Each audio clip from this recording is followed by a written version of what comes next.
Hi, this is VV Kulkarni from PMC School, JNV Dharashiv. Today, in this video, we will see some multiple choice questions from previous year's CBSE question paper.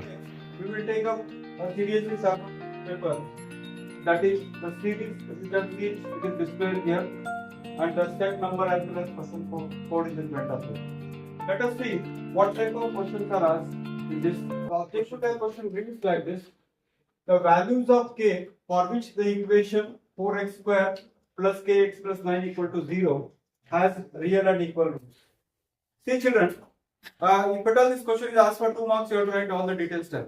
Otherwise, for real roots, what is the condition? What is the condition? Real and equal roots are there. Yes, real and equal roots. What is the condition? B square minus 4ac should be equal to what? 0. Or we say discriminant equal to 0. We say discriminant equal to 0. So now, see the coefficient of x is called as k, that is the coefficient of x is b, and 4 into a is how much? Coefficient of x square 4, and c is how much? 9. So this will be equal to k square minus. See, I'm not going to have to register to multiply also. मैं गुणाकार करके इसको बड़ा भी नहीं करना चाहता हूँ. Directly what I will do is minus को उस तरफ कर लूंगा तो क्या होगा बच्चों? 4 into 9. तो k की वैल्यू क्या होगी? Square root of 4 into 9. And that is equal to how much? 2. Square root of 4 is how much? 2. Square root of 4 is how much? 2. और ये क्या होगा? So what is the answer? 12. So k is equal to plus or minus 12 आप बोल सकते हो. This is the correct answer. ठीक है? This is the correct answer. देखिए यहाँ पर इसको शॉर्टकट मेथड या एग्जामिनेशन पॉइंट ऑफ व्यू अगर आपको करना है, ये तो मैंने डिटेल आपको स्टेप बताया, मगर अगर शॉर्टकट टेक्निक यूज करना है तो आप कुछ भी मत करो, मन ही मन में आप क्या कर सकते हो. See everything you should be able to calculate mentally. Mentally कैसे कैलकुलेट कर सकते हो आप जानते हो कि for real and equal root discriminant क्या होना चाहिए? 0 होना चाहिए. यानी b स्क्वायर माइनस 4ac की वैल्यू क्या होनी चाहिए? b स्क्वायर माइनस 4ac की वैल्यू क्या होनी चाहिए? 0 होना चाहिए. ना b स्क्वायर की वैल्यू कितनी होनी चाहिए?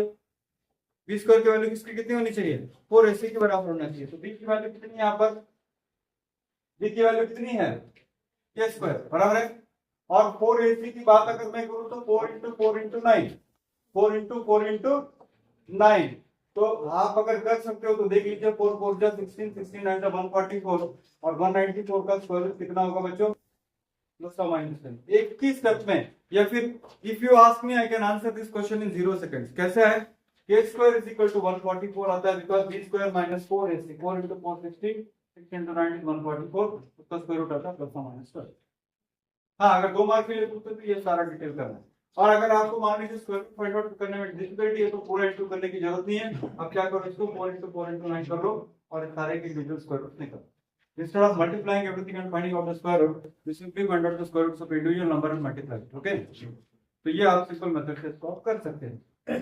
नेक्स्ट क्वेश्चन जो आपको पूछा है वो ये है, the distance of the point 4 7 from x axis is. x axis से कितना? मैंने आपको बताया था कि x axis का पॉइंट डिस्टेंस अगर ढूंढना है x axis से तो क्या ढूंढते, क्या निकालते हैं हम? ऑर्डिनेट देखते हैं या फिर अब्सिसा देखते हैं? अब्सिसा देखते हैं, ऑर्डिनेट देखते हैं? ऑर्डिनेट देखते हैं ना. तो क्या आंसर होगा? 7 डायरेक्टली. अगर x एक्सिस से कोई पॉइंट का कोऑर्डिनेट चाहिए आपको तो ऑर्डिनेट का डिस्टेंस ढूंढना है, और y एक्सिस से चाहिए तो क्या करोगे? अब्सिसा का ढूंढना है. अगर आपको डिटेल स्टेप चाहिए तो डिटेल स्टेप में तो आपको 2 मिनट में समझा सकता हूं मैं आपको. फॉर एक्सप्लेनेशन से मैं आपको बता सकता हूं, पर एग्जामिनेशन में एक्सप्लेनेशन नहीं करना है. इस पॉइंट को रिमेंबर करना है. शॉर्टकट टिप ये हो सकता है कि x एक्सिस से डिस्टेंस चाहिए तो y ऑर्डिनेट देखो, और y एक्सिस से चाहिए तो x का वो देखो. और आपको अगर थोड़ा में अगर समझाना है तो अप्रोक्सीमेटली देखिए ये 4 आ सकता है और यहाँ पर कहीं पर 7 आ सकता है. तो ये कोऑर्डिनेट होगा 4 और 7. अप्रोक्सीमेटली बता रहा हूँ, मुझे एक्जैक्टली प्लॉट करने की कोई जरूरत नहीं क्योंकि 1 मार्क के लिए क्वेश्चन पूछा है. तो x एक्सिस से ये पॉइंट की दूरी कितनी है? कितना है? 7. तो ये है for the sake of detail explanation, for the sake of understanding but shortcut method में आपको बता सकता हूँ कि एक्स एक्सिस जब पूछते हैं तो वाई हम लोग, और अगर वाई एक्सिस कहाँ होता तो क्या करो, अब सिसली, बस that is the simple technique that I would have to tell you.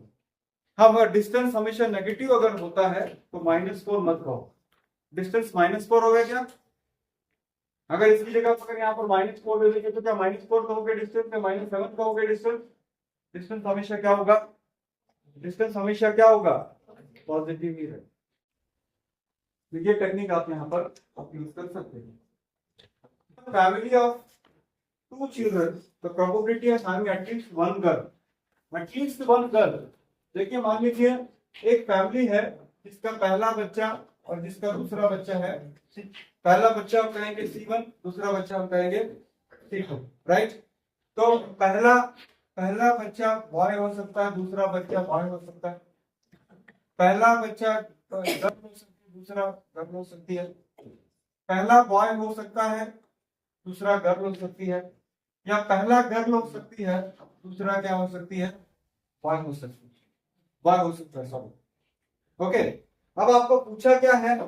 At least one girl, कम से कम एक गर्ल होना चाहिए, ज्यादा से ज्यादा 2 हो सकते हैं।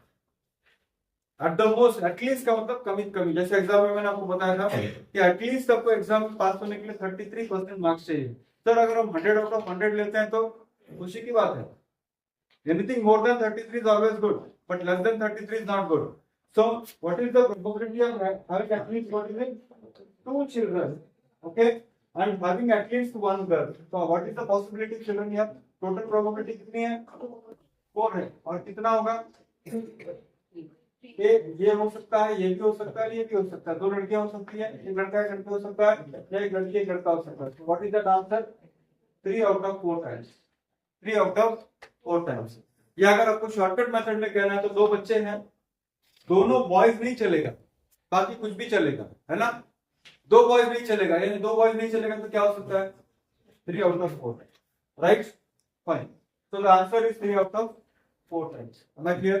Condition for which the pair of equations ax plus 2y is equal to 7, 3x plus by is equal to 16 represents a parallel line. कब वो parallel line represent करेगा? बच्चों, what is the condition for parallel line? a1 by a2 is equal to, but is not equal to c1 by c2. Not equal to हम सोचेंगे भी नहीं, जरूरत पड़ी तो देखते हैं। मैंने आपको बताया था पहले। You remember that? Not equal to, if required I'll use it, otherwise I'm not interested to know that. क्योंकि यहाँ पर उन्होंने क्या किया? किसी इक्वल टू पूछा। देखिए यहाँ पर व्हाट इज द कोएफिशिएंट, ये क्या होगा? x का कोएफिशिएंट क्या है यहाँ पर? a, यहाँ पर x का a1 by a2, यहाँ पर x का कोएफिशिएंट क्या है?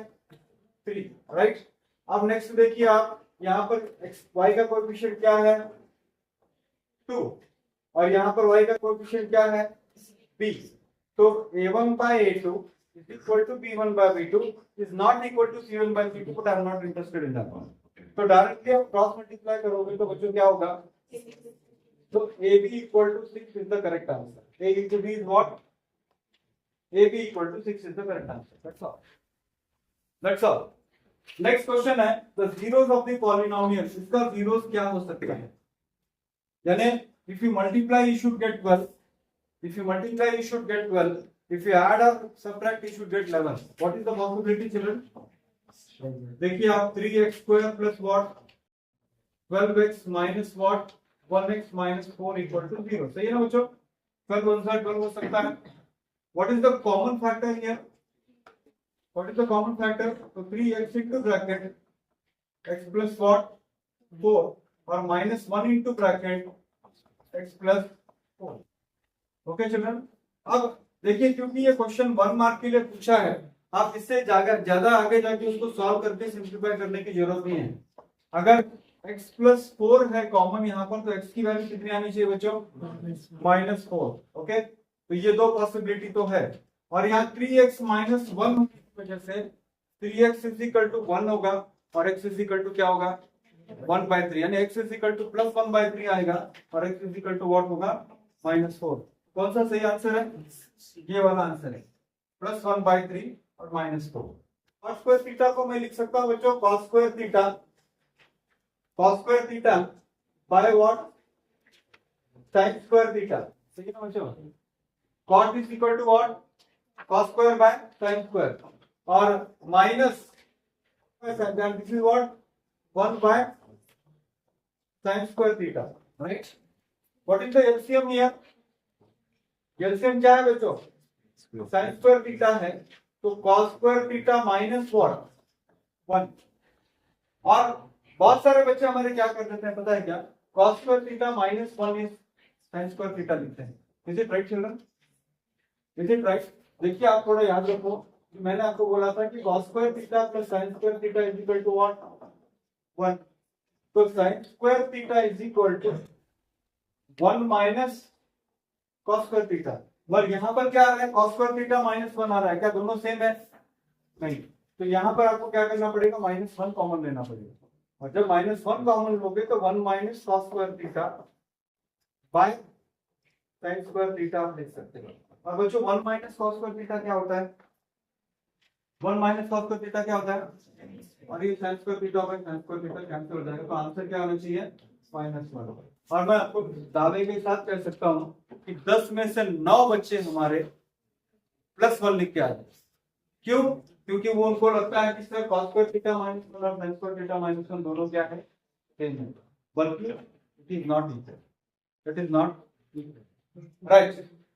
Next question है, the coordinates of the point A, where AB is the diameter of a circle, whose center is 3 - 2 and B 7 4 is. AB is the diameter of the circle. देखिए अगर आपको याद होगा तो लगभग मैंने 7-8 पेपर सॉल्व करने का प्रयास किया और हर जगह ये क्वेश्चन मैंने देखा है. हो सकता है कि वैल्यू चेंज हो जाए, मगर एक कॉमन ट्रेंड जो मुझे दिख रहा है कि इस डायमीटर ऑफ सर्कल के ऊपर प्रॉब्लम आएगी. और मैंने बार बार आपको बताया कि प्रॉब्लम यहाँ पर इस्तेमाल नहीं करना है.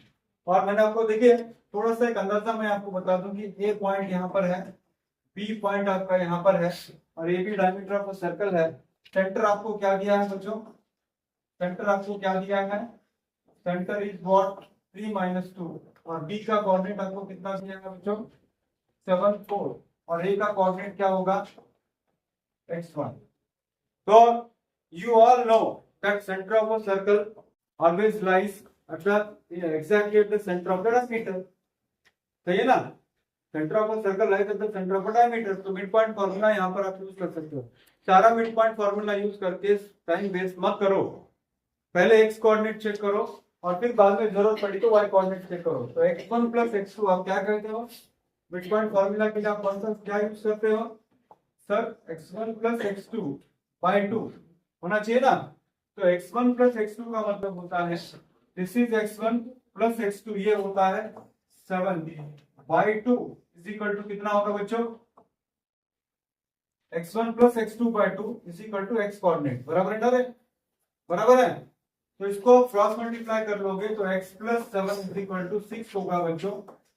तो x is equal to 6 - 7 is equal to कितना होगा बच्चों? कितना होगा? -1 होगा.